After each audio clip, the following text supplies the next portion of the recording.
खुशियाँ छूने ख्वाबों का आसमां। United University, Educate, Evolve, Empower। Lok Sabha चुनाव 2024 के नतीजों से उत्साहित समाजवादी पार्टी यूपी विधानसभा चुनाव में अब बहुत एक्टिवली और बहुत समझदारी से काम करेगी। सूत्र कहते हैं कि समाजवादी पार्टी ने इस बार टिकट बंटवारे को लेकर, चुनाव के उम्मीदवारों को लेकर बहुत स्पष्ट और साधारण रुख न अपनाते हुए बहुत ही सोच समझकर निगरानी वाला रुख अपनाया है, जिसकी खुद अगुवाई अखिलेश यादव करेंगे। यानी इस प्लान की अगुवाई अखिलेश यादव करते दिखाई पड़ेंगे। राजनीतिक गलियारों में चर्चाएं इस बात की भी है कि लोकसभा चुनाव से पहले यूपी विधानसभा चुनाव को सेमीफाइनल के रूप में देखा जाएगा, इसलिए अखिलेश सब कुछ अपने हाथ में चाहते हैं, अपनी निगरानी में चाहते हैं। 2027 में यूपी विधानसभा चुनाव के जो परिणाम आएंगे, लोकसभा चुनाव की जो जमीन है वो इसी से तैयार होगी। यही वजह है कि अखिलेश यादव ने अभी से अपनी तैयारियां तेज कर दी हैं और इस बार कैंडिडेट सिलेक्शन, चुनावी उम्मीदवारों के चयन के लिए सपा पूरी तरह सतर्क है और अलग फॉर्मूला बनाई रही है। अखिलेश यादव का फोकस, ध्यान दीजिए, जिताऊ और टिकाऊ उम्मीदवारों पर होगा। कैंडिडेट सिलेक्शन का समाजवादी पार्टी का फॉर्मूला क्या है, ये जिताऊ और टिकाऊ, यही आपको बताने की कोशिश करते हैं। दरअसल 2027 के टिकट बंटवारे में अखिलेश यादव किसी तरह की कोई गलती नहीं करना चाहते। इसके लिए समाजवादी पार्टी ने निजी एजेंसी से प्रदेश की सभी 403 सीटों को लेकर एक रिपोर्ट कार्ड तैयार कराने की प्लानिंग की है। अखिलेश यादव सर्वे की रिपोर्ट कार्ड के साथ ही जिला स्तरीय नेताओं के फीडबैक के आधार पर भी टिकट फाइनल करेंगे। टिकट के लिए नेता के जनाधार क्षेत्र में अच्छी छवि को ही प्राथमिकता दी जाएगी। देखा जाना है कि अखिलेश यादव की सियासी कसौटी पर कितने नेता खरे उतरते हैं, क्योंकि जिताऊ और टिकाऊ का फॉर्मूला सबके बस की बात नहीं है।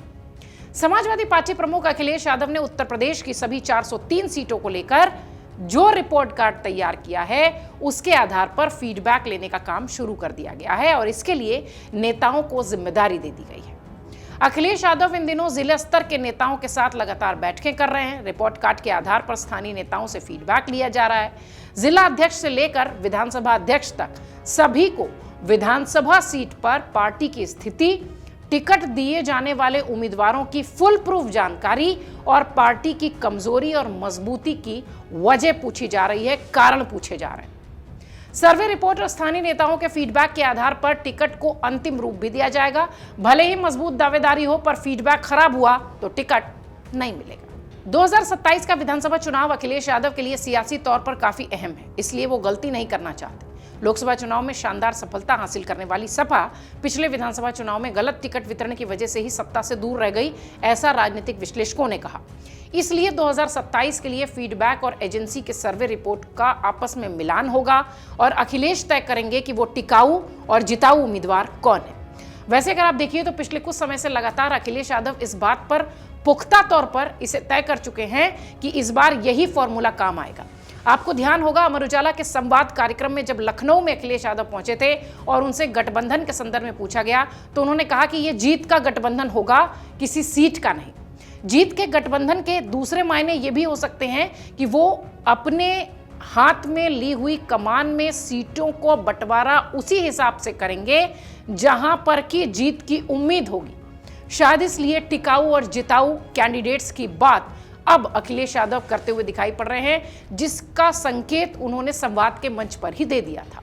इन दोनों के मिलान यानी जिताऊ और टिकाऊ में जिसकी दावेदारी मतदाताओं को मजबूती से दी जाएगी, उन्हें ही टिकट मिलेगा।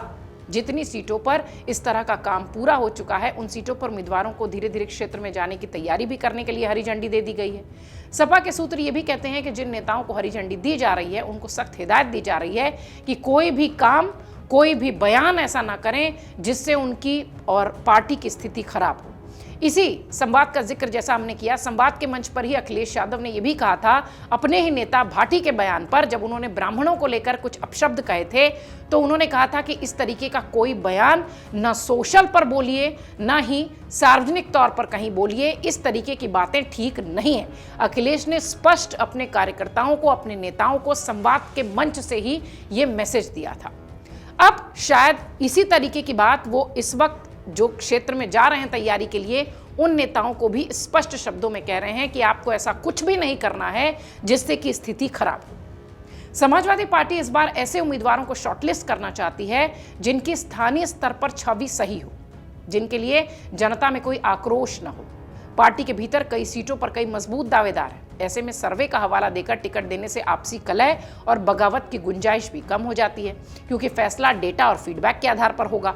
अखिलेश यादव का पीडीए, पिछड़ा, दलित और अल्पसंख्यक वाला जो फॉर्मूला है, वो पिछले चुनाव में काफी सफल रहा था। सर्वे के जरिए अखिलेश यादव जमीनी स्थिति को समझ रहे हैं और किस सीट पर किस जातिगत और सामाजिक समीकरण का उम्मीदवार सबसे फिट बैठेगा, इसका आकलन वो खुद ही कर लेंगे, ऐसा लगता है। सपा सिर्फ टिकट बांटना नहीं, बल्कि बूथ स्तर पर बूथ कमेटियों को पुनर्गठित करने की तैयारी कर रही है, ताकि मतदान के दिन वोटिंग परसेंटेज को, वोटिंग फीसदी को बढ़ाया जा सके। अखिलेश यादव का यह भी मानना है कि 2022 का विधानसभा चुनाव पार्टी अच्छा लड़ सकती थी, लेकिन चूक से सत्ता से दूरी हो गई। 2024 के लोकसभा चुनाव नतीजों से समाजवादी पार्टी के नेता कार्यकर्ता उत्साहित हैं। कार्यकर्ताओं को अंदर खाने ये संदेश है कि बस मत प्रतिशत बढ़ाने में जुट जाइए, फायदा आपका होगा। सपा को 2022 के विधानसभा चुनाव में अगर आपको ध्यान होगा तो 111 सीटें मिली थी और 32% के आसपास का वोट परसेंटेज था। 24 में 37 सीटें थी और 33.5 या 33% के आसपास के उनकी वोटिंग परसेंटेज थी। बीजेपी को 2022 के विधानसभा चुनाव में 41.5% के आसपास की वोटिंग थी और 255 सीटें वो जीती थी। ऐसे में कार्यकर्ताओं को सिर्फ वोट बचाने के लिए नहीं, मत प्रतिशत बढ़ाने का भी संदेश अखिलेश दे रहे हैं। अखिलेश यादव ने हर बूथ को 5% वोट बढ़ाने का टारगेट दिया है। 5 वोट तो कम से कम वो बढ़ाए, 5 लोगों के। सूत्र ये भी कहते हैं कि जिस सर्वे की बात अखिलेश यादव कर रहे हैं, अगर किसी पुराने या कद्दावर नेता की रिपोर्ट कमजोर आती है तो पार्टी उस पर भी नए और ऊर्जावान और युवा चेहरों पर दाव लगाने से नहीं हिचकिचाएगी। एकदम स्ट्रेट फॉरवर्ड अखिलेश यादव उम्मीदवारों के चयन को लेकर है। इसके अलावा चुनाव से ठीक पहले टिकट घोषित करने पर उम्मीदवारों को जनसंपर्क का पूरा समय नहीं मिल पाता है। जल्दी उम्मीदवार तय होंगे जिससे वो अपने क्षेत्र में जाकर पर्याप्त समय लेकर काम कर सकें।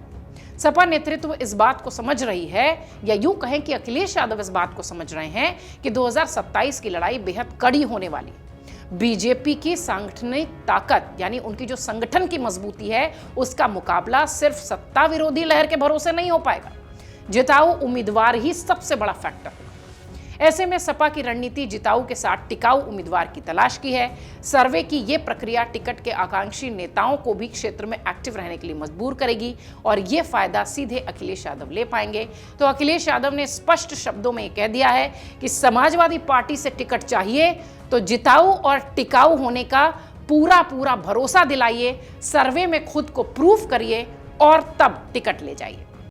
अगर आप ये वीडियो YouTube पर देख रहे हैं तो हमारे चैनल को सब्सक्राइब कर बेल आइकन दबाएं और Facebook पर देख रहे हैं तो हमारे पेज को लाइक करें।